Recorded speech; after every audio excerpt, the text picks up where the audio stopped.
पवारांच्या राष्ट्रवादीचे खासदार पंतप्रधान मोदींची भेट घेणार। सुप्रिया सुळेंच्या नेतृत्वात उद्या सकाळी 11 वाजता भेटीगाठींमुळे डिलिमिटेशन बिल पुन्हा सादर होणार असल्याच्या चर्चा।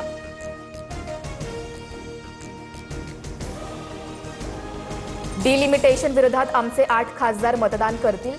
डिलिमिटेशन करू नका हे सांगण्यासाठी उद्याची मोदींची भेट। रोहित पवारांचं विधान, डिलिमिटेशनवर हमी मिळाल्यास चर्चेला हरकत नाही। शशिकांत शिंदेंचं भाष्य।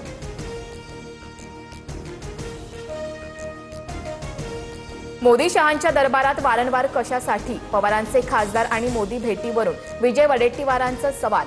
सगळे मवियातच, तुम्ही मनातील शंका दूर करा, राऊतांची स्पष्टोक्ती। तर मोदींच्या भेटीमुळे काहींच्या पोटात दुखत असेल, आशिष शेलारांची टीका।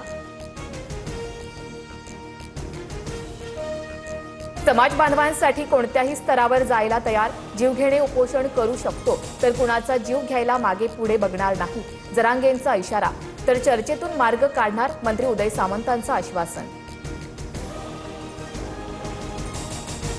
Nashik Pune semi high speed railway मार्गाचा वाद चिघळला। सत्यजित तांबेंच्या नेतृत्वात नाशिकच्या सिन्नरमध्ये आंदोलन, तर संगमनेर आणि पुण्यातही चक्काजाम आंदोलन। रेल्वे मार्ग हा संगमनेर मार्गे झाला पाहिजे, आंदोलकांची मागणी। सत्यजित तांबेंसह 350हून अधिक आंदोलकांवर गुन्हा दाखल। सिन्नर पुणे महामार्गावर रस्ता रोको केल्याप्रकरणी कारवाई।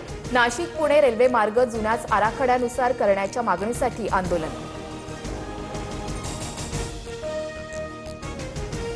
अहिल्यानगरमध्ये दर्गा दायरा परिसरामध्ये पालिकेच्या कंत्राटी कर्मचाऱ्यावर हल्ला। धीरज परदेशी या कर्मचाऱ्याचा उपचारादरम्यान मृत्यू।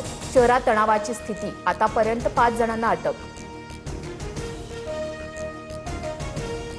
गोसेखुर्द धरणाचे 11 दरवाजे अर्ध्या मीटरनं उघडले। धरणातून 49,405 क्युसेकनं पाण्याचा विसर्ग।